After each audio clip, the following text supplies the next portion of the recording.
Lagnas Bridge dito sa amin sa Sampaloc do Sariaya, Quezon. Guys.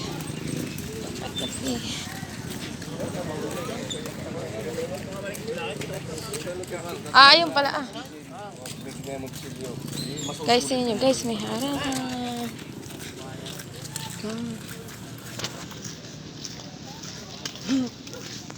Ito ba sa ilalim? Doon. Ang layo, oh.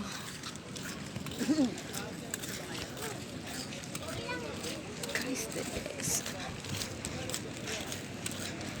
Lakad. Garneha, oh. Ang nangyari din eh, oh. Isinara. Ano yun na ba yun, guys? Oh. Sira-sira na palang ano din sa ilalim na rin eh. Guys, oh. Guys, sila naglalagad sila guys kasi doon sa kabilang sakayan. Nakakalula. Ah!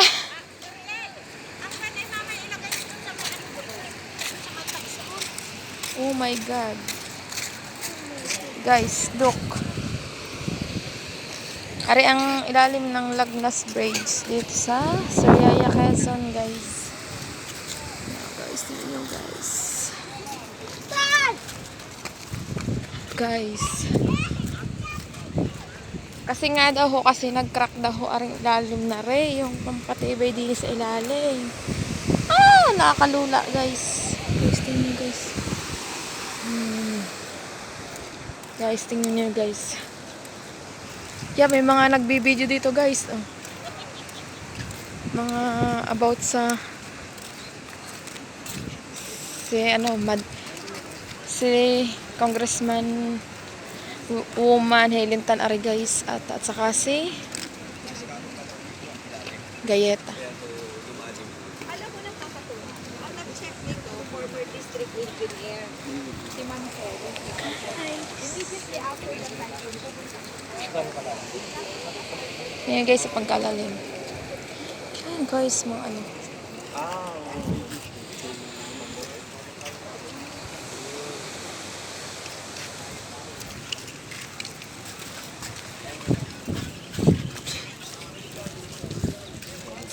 Marami dito, guys, na ano, mga pulis, tapos sina mayor,